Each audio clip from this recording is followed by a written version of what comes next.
Hi, Todd Garneau here with Three Creeks Capital. Today I'm going to discuss with you how to add a transfer on death or a TOD to your current real estate properties. Whether it's your primary residence or a secondary residence, I'm going to show you here in Franklin County, Ohio, how to do this.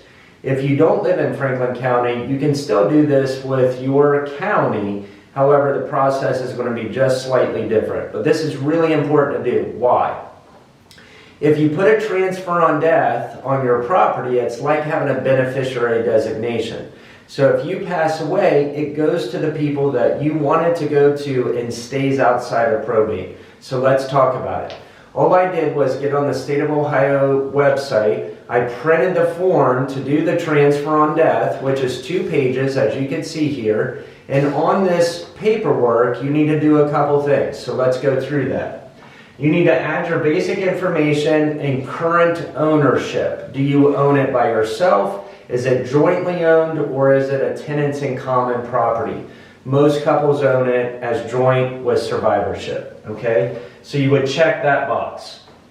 Next is you need to put your parcel ID on there. And what is that? You can find that on the auditor's website. It's pretty easy. It'll be listed there. Just write that number right in here.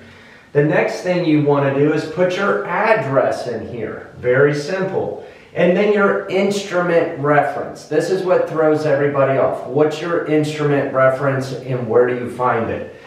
Your instrument reference is actually on the Franklin County Recorder's website. So go out there, get that reference number and put it in there. So again, basic information, parcel number, your address, reference, and then your current ownership. Next is add the beneficiaries. Do you want to give it to a spouse if you own the house by yourself? Do you want to give it to your kids 50-50? Whatever it is, put those beneficiaries there. Fill this out, sign it, and then ultimately you need to have it notarized. That's the very last step, is having it notarized. And when you send this in, send it into the Franklin County Recorder's office and submit a check for $34 for this document. That'll save you time at the attorney's office and ultimately add a transfer on death, keep it out of probate in the event someone passes away. I've been doing this a lot with clients, especially when a spouse dies.